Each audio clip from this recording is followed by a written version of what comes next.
I will give a quick overview of the other options available for you to visualize the data or present information in Excel through illustrations.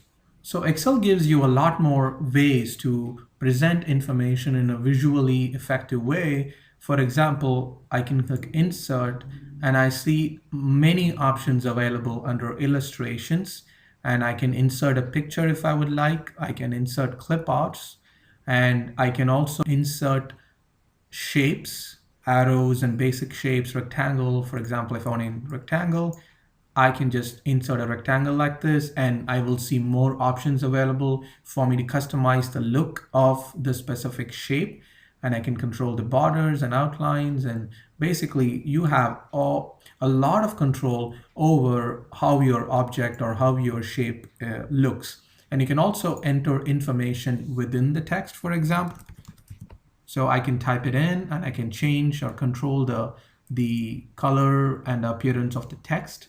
So Excel gives you a lot of tools to insert other objects such as shapes, and there are more available here. And Excel also provides Smart Art, which is also available in other applications like the Microsoft PowerPoint, where you can have preset options where you can choose a specific graphic, and then Excel will insert that, and then now you can actually fill it out with your own information, and now it is inside your worksheet. And one thing you need to understand here is that these objects are actually in their own layer, just like a chart. They can actually float on top of your worksheet over the grid of cells, and depending on the object, you see different ribbons pop up here. I can change the colors if I would like. So Excel has a lot of these tools available. My goal is not to go into in-depth into all these options, but I want you to know that they're all available here in this illustration section, where you can insert these predefined smart arts. You can insert shapes of different shapes. You can insert pictures if you would like. These are all readily available to you. And if I want to, for example, delete a specific object, and I'm going to select this and then I'm going to hit delete, and that will remove the object from my screen, and I can move the object to other places if I would like. And another thing I want to point out is that Excel also allows you to enter text here in such different formats, which are more visually appealing in some cases, which can be distracting in some cases. So I would like you to choose based on the need, but these options are available. And I can again click them and then delete it. And let me go back to insert.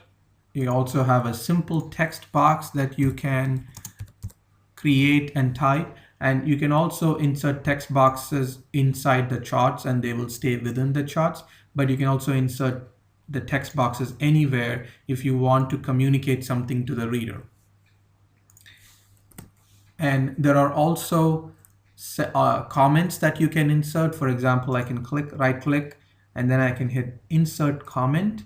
And here I can type in a comment. This book is one of